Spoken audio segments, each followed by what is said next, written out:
কেমনে বললে বুঝবা? একটা মানুষ হইল বুঝেন রে ভাই। আজকে দোস্ত আমার বলো, তোমার নিরাপত্তা কে দিল? রাত নাই দিন নাই, একটা সেজদা দেয় না, এক ওয়াক্ত নামাজ পড়ে না, সারা দিন সারা রাত মোবাইলে নারী ছবি অশ্লীল দৃশ্য আমরা দেখতেছি, হারামের উপরে আছি। বয়স্ক মানুষ বুড়া হয়ে গেছে। আরে চাচা, আপনি 60 বছর, আপনি এখনো টেলিভিশনের মধ্যে বসা বসা নর্তকীর ছবি দেখেন, নাটক সিনেমা দেখেন। আরে বেশরম বুড়া, লজ্জা হবে কোন দিন? আর এই বুড়া চাচা, শরম হবে কোন দিন তোমার?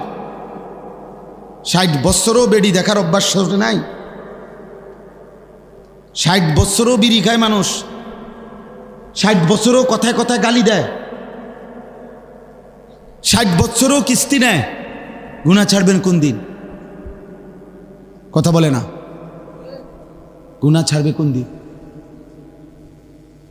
এমন বুড়া মানুষ এখনো প্রত্যেক দিন মনে হয় অফিস টাইম চা দোয়ানে বসা, এটা যেন ডিউটি, উনার সরকারি চাকরি। 2-4-5 ঘন্টা নারী ছবি নাটক সিনেমা। আর জিজ্ঞাসা করবেন না খবরে না কদ্দুর শুনি, কদ্দুর খবর শুনে গপ মারেন, কদ্দুর খবর শুনেন। তো খবর কি মানুষে চোখ দিয়ারই শুনে? মানুষ কি চোখ দিয়ে নি শুনে? কি দিয়া? তো আপনি যদি সাইয়া রয়েছেন বেডির দিকে, আপনি না বলে খবর শুনি, তো আপনি দোকানের উল্টা দিকে বসেন, আপনার কানে শুনলেই তো হয়েছে খবর, আপনি সেদিকে ফিরা বইয়েন। বোঝেন নাই আমার কথা? আপনি না বলে খবর শুনতে গেছেন, তো শুনলে তো কানে যথেষ্ট, শুনবার জন্য তো দেখতে হয় না। কথা বলেন না? তো আপনি সেদিকে ফিরা বইয়েন। হ্যাঁ, স্যার ওইদিকে ফিরে দিলাম রে, বইবিন কয়দিন আমরা দেখি। হ্যাঁ, এরপরে বলবো কি ও আর কিছু না, একটু লাইরা ছেড়ে দাও না, লাইরা ছেড়ে দাও, এত অসভ্য কিছু আসেনি দেখাও। লাইরা ছেড়ে নইলে আর কি দেখাইব? এর চাইতে জঘন্য খারাপ কিছু আর নাই তো কি? নাউযুবিল্লাহ। যদি কারো লজ্জা লাগে, যদি বলেন মুরব্বী মানুষের বুঝি মানুষ এডি কয়, তো আপনি ছেড়ে দেন, তাহলে আরামদের কইতাম না। কথা বলেন না কেন? আর যদি বলেন আমি এটা করি না, তো আমি কি আপনাদের বলছি নাকি? তো আপনি চেতেন কা? কথা বলেন না কেন?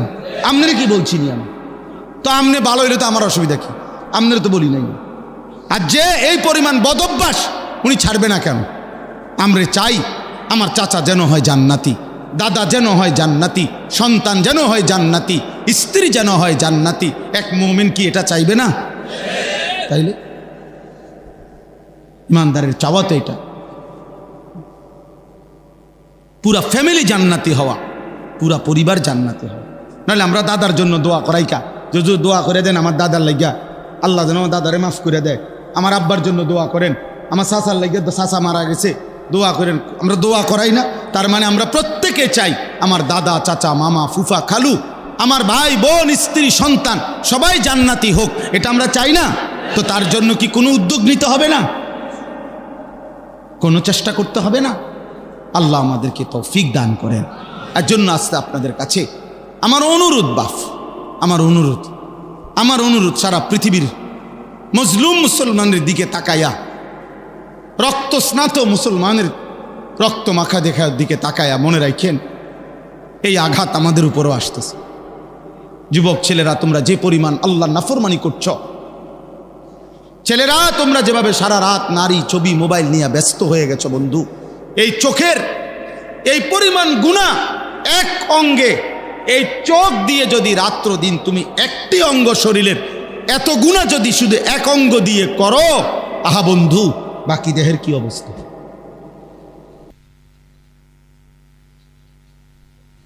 বাকি দেহের হালাত কি বলে? এজন্য একটা ছেলে হলেও মনে রাখো, এই জীবন সুন্দর না। নারী ছবি, মোবাইল, অশ্লীল দৃশ্য, বন্ধুদের আড্ডা, চুলের ফ্যাশন, মোটর সাইকেলের ঘোরা, আর এই হারামের মধ্যে 24 ঘন্টা পড়ে থাকা, এ তো পায়খানার মধ্যে পড়ে থাকা, এ তো পেশাবের ডিপু, পায়খানার টাঙ্কির মধ্যে পড়ে থাকা। আহারে বদনসিব, ওইখান থেকে তো উঠতেই পারছো না। কোরআন শরীফে আছে জাহান্নামী কোরআনুল কারিমে আছে বাবা, জাহান্নামের আগুন কিন্তু সাগরের মতো। আগুনের সাগরে যখন জাহান্নামী সাঁতার কাটতে কাটতে এরকম পারে আসবে, কুল্লামা আরাদু আন ইয়াখরুজু মিনহা, কোরআন শরীফে আছে, আল্লাহ বলেন জাহান্নামী যখন আগুনের সাগর পার হয়ে পারে আসবে, এখান থেকে উঠে যাইতে, আগুন থেকে জাহান্নাম থেকে উঠতে, উঈদু ফিহা, কসম আল্লাহর, ফেরেশতা আবার লাথি দিয়া জাহান্নামের মাঝ বরাবর ফেলে দিবে।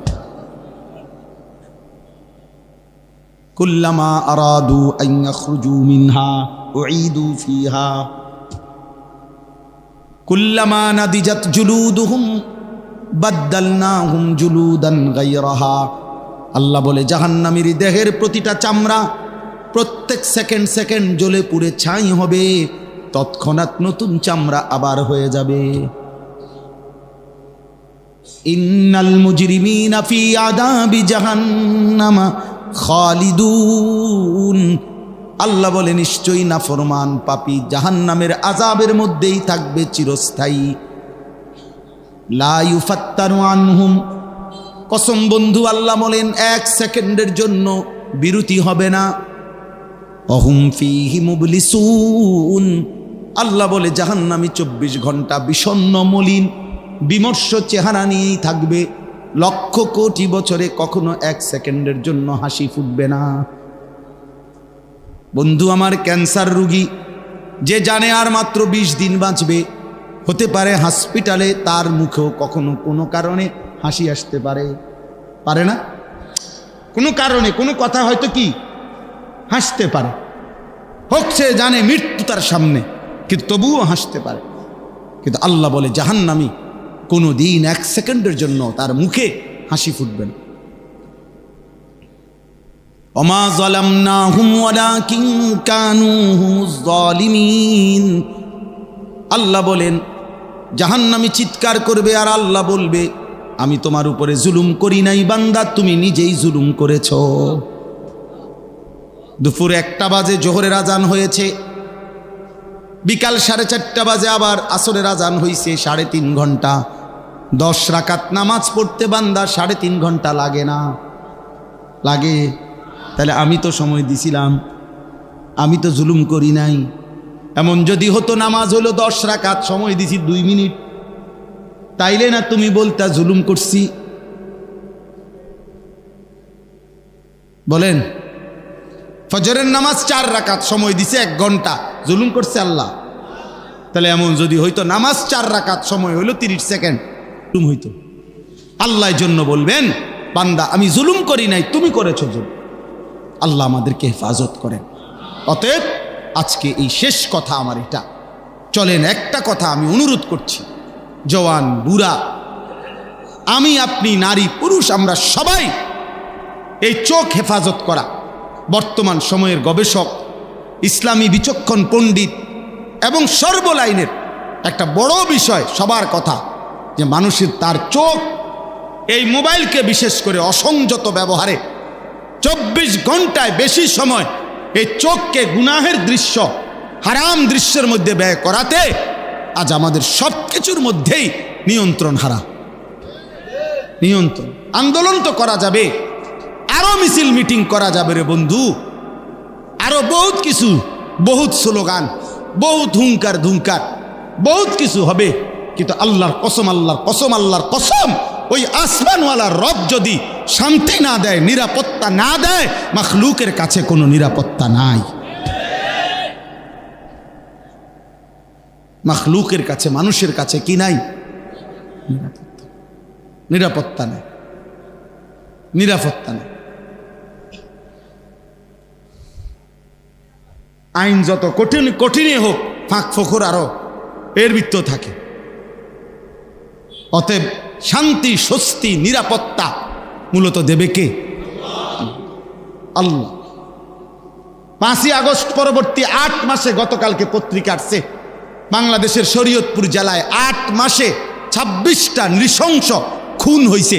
আইন শৃঙ্খলা রক্ষাকারী বাহিনী, তারা জেনারেল শিক্ষিত লোকরা মিটিংয়ে বসছে গোল টেবিল, যে কি কারণ এইভাবে, এবং লিখছে এর অধিকাংশই কিশোর, নওজোয়ান, যুবক। এদের দ্বারা খুন।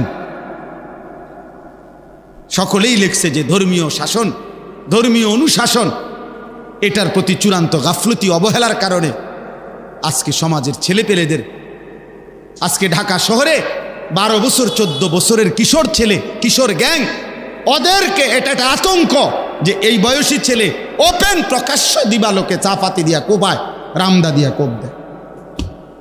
12 বছরের ছেলে এই সাহস আসলো কোত্থেকে? 7 বছরের ছেলে যদি উলঙ্গ ছবি দেখার প্র্যাকটিস করে, এই সমাজ টিকবে আর কতদিন দোস্ত? বলো না ভাইয়া, বুঝেন নাই চাচা? 16 বছরের ছেলেটা যদি বাবা এই মাত্র এত কম বয়সে যদি এত নারী, এত উলঙ্গ দৃশ্য, এত ছবি, এত জিনা ব্যভিচারের দৃশ্য যদি এত কম বয়সে এভাবে দেখ খেলায়, তে বাকি জীবনটা করবে কি? তারে সুখ দিবে কে? আরব বিশ্বের একজন শেখ আলী তানতাভি, একজন বড় মনীষী আছেন, উনি বলছিলেন, হে যুবক, যদি কারুনের সব সম্পদ তোমাকে দেওয়া হয় এবং পৃথিবীর সবচেয়ে শক্তিমান ব্যক্তির শক্তি যদি তোমার শরীরে দেওয়া হয় এবং 10,000 সুন্দরী রূপসী নারী যদি তোমার সাথে দেওয়া হয় রাত কাটাবার জন্য, উনি বলছে আল্লাহর কসম যুবক, আমি কসম করে বলি, উনি বলছেন তারপরেও কারুনের সব সম্পদ ব্যয় হবে, তোমার শরীরের সব সক্ষমতা শেষ হয়ে যাবে, কিন্তু হারাম এই নারী তোমারে কোনোদিন তৃপ্তি দিতে পারবে না, তৃপ্ত হবে না।